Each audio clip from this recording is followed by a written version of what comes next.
السلام علیکم ورحمۃ اللہ۔ بڑی قیمتی باتیں عرض کر رہا ہوں، سماعت فرمائیں اور زیادہ سے زیادہ لوگوں تک اس پیغام کو پہنچائیں۔ آج محرم الحرام کی 1 تاریخ ہے اور اسلامی سال 1448 کا آغاز ہو چکا ہے۔ آپ جانتے ہیں کہ اسلامی نئے سال کا آغاز اور اس کی ترتیب کس نے دی ہے؟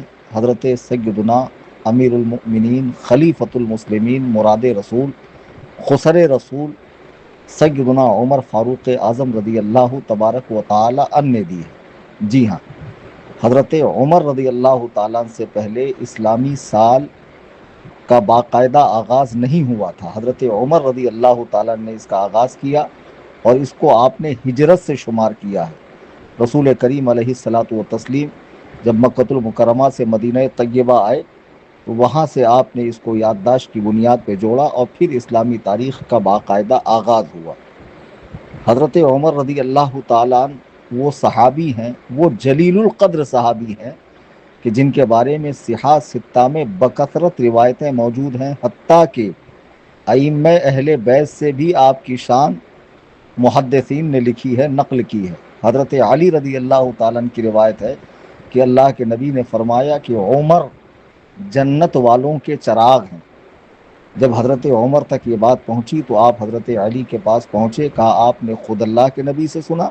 آپ نے کہا جی ہاں، میں نے اللہ کے رسول صلی اللہ علیہ وسلم سے سنا ہے کہ آپ نے حضور علیہ السلام نے آپ کو اہل جنت کا چراغ فرمایا ہے۔ تو حضرت عمر نے کہا آپ یہ بات تحریر میں لکھ کر دیں تاکہ میرے لیے یہ سند کا درجہ رکھے، سند کی حیثیت رکھیں۔ حضرت عمر رضی اللہ تعالیٰ عنہ وہ عظیم الشان صحابی، مسلمانوں کے دوسرے خلیفہ ہیں۔ حضرت ابوبکر صدیق رضی اللہ تعالیٰ عنہ کے وصال کے بعد آپ کو امت کا خلیفۃ المسلمین امیر المؤمنین مقرر کیا گیا اور آپ نے 10 سال کچھ ماہ حکومت کی۔ 22,51,000 کلومیٹر تک آپ ہی کے دور میں اسلامی سلطنت میں اضافہ ہوا۔ 22,51,000 کلومیٹر کا حصہ خطہ مسلمانوں کے قبضے میں آیا۔ 45 ایسے شعبے ہیں جو حضرت عمر سے پہلے کسی نے اس کو قائم نہیں کیا۔ نہریں کھدوانا، جیل خانے قائم کرنا، جا بجا فوجی چھاونیاں قائم کرنا، راتوں کو گشت کر کے اپنی رعایا کی حالت دریافت کرنا کہ وہ کس حال میں ہے، مختلف شہروں میں مہمان خانے قائم کرنا، اور اسی طریقے سے نماز تراویح 20 رکعت با جماعت آپ ہی کے دور خلافت میں اس کا آغاز ہوا، اور آج تک مسلمانوں کا اس پہ اجماع ہو چکا ہے کہ نماز تراویح 20 رکعت با جماعت رمضان کریم میں چاند دکھنے سے پڑھی جائیں گی اور چاند دکھنے پر اس کا سلسلہ ختم ہو جائے گا۔ عورتیں مسجد میں آتی تھی، آپ ہی کے حکم سے انہیں بند کر دیا گیا، اور اس طرح 3 طلاق اکٹھے دی ہوئی ایک مجلس کی، اس کو آپ نے 3 ہی نافذ کیا ہے۔ آج جو دنیا بھر میں مردم شماری ہوتی ہے، جن گننا جس کو کہتے ہیں، یہ حضرت عمر رضی اللہ تعالیٰ عنہ کے دور میں اس کی شروعات ہوئی۔ عدالتیں قائم کرنا، قاضی مقرر کرنا، فوجی دفتر ترتیب دینا، زمین کی پیمائش کرنا، شہروں کو آباد کرنا۔ کوفہ شہر آپ ہی کے حکم پر حضرت سعد بن ابی وقاص نے ہجری 17 میں قائم کیا ہے۔ نماز فجر میں جو اذان میں اضافہ ہے، الصلاۃ خیر من النوم، یہ حضرت عمر رضی اللہ تعالیٰ عنہ کے دور میں اس کا اضافہ ہوا ہے۔ نماز جنازہ میں 4 تکبیروں پر اجماع کروانا، اماموں اور مؤذنین کی تنخواہ مقرر کروانا، یہ سارے کام سیدنا عمر رضی اللہ تعالیٰ عنہ کے دور حکومت میں مسلمانوں میں رائج ہوئے ہیں۔ آپ کو معلوم ہونا چاہیے کہ حضرت عمر وہ صحابی ہیں کہ آج جو مسلمان عورتیں پردہ کر رہی ہیں، آپ ہی نے نبی علیہ الصلاۃ والسلام کی بارگاہ میں یہ عریضہ پیش کیا، اور اللہ تعالیٰ نے اس کے حوالے سے قرآن کریم میں اپنا حکم نازل فرمایا کہ مسلمان عورتیں پردہ کریں۔ حضرت عمر خود فرماتے ہیں کہ میرے رب نے مجھ سے قرآن میں 21 جگہ موافقت کی ہے، یعنی 21 مرتبہ ایسا ہوا کہ حضرت عمر نے کوئی بات پہلے کہی اور بعد میں قرآن ہو بہو نازل ہوا۔ اب میں اکثر اپنی تقریروں میں کہتا ہوں کہ آج جو 20 رکعت تراویح پہ الجھتے ہیں وہ شکر منائیں کہ حضرت عمر نے حضور کی موجودگی میں یہ بات نہیں کی، حیات ظاہری میں ورنہ پھر اس کا حکم قرآن میں آتا۔ آج جو صحیح حدیث کو ضعیف کہہ کر 8 رکعت پڑھ کے جان چھڑاتے ہیں، اور کچھ دنوں میں یہ 8 کو بھی صاف کرنے والے، جیسے ان کے بھائی شیعوں نے صاف کیا، وہ غنیمت منائے کہ حضرت عمر نے یہ بات رسول اللہ علیہ الصلاۃ والسلام کے سامنے نہ کہی۔ اگر آپ سامنے فرماتے تو ضرور اس کا بھی حکم قرآن میں آ جاتا، پھر ان کو کوئی چارہ نہیں رہتا۔ حضرت عمر سے اللہ تعالیٰ نے 21 مقامات پر قرآن کریم میں موافقت فرمائی ہے۔ وہ جلیل القدر صحابی کے جن کے لیے اللہ کے رسول نے دعا فرمائی کہ اللہ عمر کے ذریعے اسلام کو عزت عطا فرما۔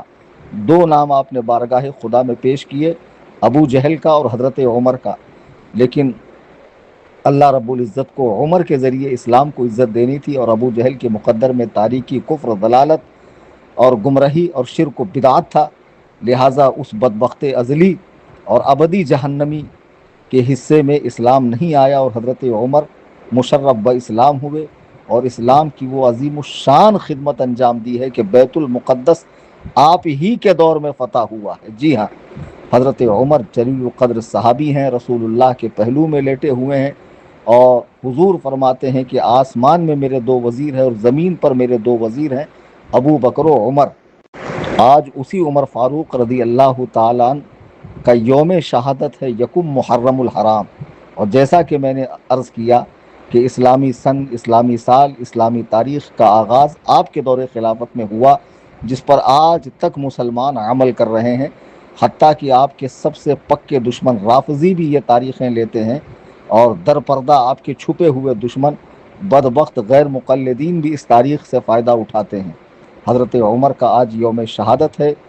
فیروز لولو، جس کی کنیت لولو تھی، فیروز نامی ایک مجوسی، ایک پارسی خبیث جو مدینے میں رہتا تھا، اس نے نماز فجر میں 26 ذی الحجہ پر آپ پر حملہ کیا، اور بعض روایتوں میں ہے کہ ذی الحجہ کی آخری تاریخ میں آپ نے جام شہادت نوش کیا، اور زیادہ تر تاریخ میں ہے کہ 1 محرم الحرام کو آپ کی شہادت ہوئی، اور تمام تاریخوں میں یہ ہے کہ آپ کی جو تدفین عمل میں آئی ہے، جو آپ کو سپرد خاک کیا گیا ہے، وہ 1 محرم الحرام یعنی آج محرم الحرام کی 1 تاریخ کو۔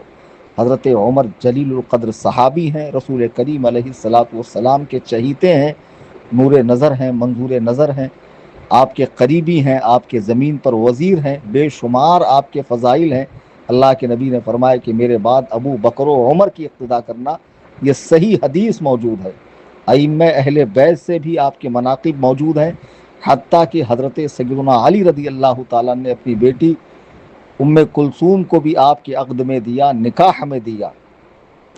اس جلیل القدر صحابی کی آج شہادت کا دن ہے۔ میں تمام مومنین سے، مسلمانوں سے، صحابہ کے چاہنے والوں سے، اہل بیت سے پیار کرنے والوں سے گزارش کروں گا کہ حضرت عمر کی بارگاہ میں، بعض لوگ یہ کہتے ہیں کہ ہم نے اس کا ثواب ان کو بخش دیا۔ دیکھو، ہماری کیا مجال ہے کہ ہم صحابہ کو ثواب بخشیں اور ہم ان کی بخشش کروائیں، جو قطعاً یقیناً جنتی ہیں، جو عشرۂ مبشرہ میں سے ہیں، جن کو اللہ کے رسول کی زبان پاک سے جنتی ہونے کی بشارت ملی ہو۔ ہم تو ان کی بارگاہ میں، جب ہم بڑوں کی بارگاہ میں ایصال ثواب کرتے ہیں تو یوں کہتے ہیں کہ ہم نے نذر کیا، ہم نے ان کی بارگاہ میں ثواب نذر کیا، اور عام لوگوں کے لیے کہا جاتا ہے کہ ہم نے ان کو ثواب بخشا۔ بہرحال صحابہ کے معاملے میں محتاط ہو کر بولنا چاہیے کہ ہم نے ان کی بارگاہ میں ثواب نذر کیا۔ اسلام پر ان کے بے شمار احسانات ہیں، ہم ان کے احسانوں کا بدلہ نہیں دے سکتے۔ ہم جو کچھ ایصال ثواب کرتے ہیں اس امید پر کہ مولا تعالیٰ یہ تیرے محبوب بندے ہیں، پیارے بندے ہیں، ہم ان سے محبت کرتے ہیں، تو ان کے صدقے ہماری مغفرت فرما۔ عمر بن خطاب، خطاب آپ کے والد کا نام ہے، اس کے عدد جب آپ نکالیں گے علم العداد میں تو 974 بنتے ہیں، اور فاروق اعظم آپ کا لقب ہے، اس کی عدد بنتے ہیں 1398۔ اور آج سال کا پہلا دن ہے، پہلا دن آپ نیکیوں سے شروع کریں تو انشاءاللہ پورا سال امن و امان، سلامتی، خیر اور تمام طرح کی آفات، بلیات، مصیبت، جادو ٹونے، ہر طرح کی برائی سے اللہ رب العزت آپ کو محفوظ فرمائے گا۔ آج حضرت عمر کا یوم شہادت ہے، تمام صحابہ کے چاہنے والے ان کی بارگاہ میں ضرور ایصال ثواب کریں۔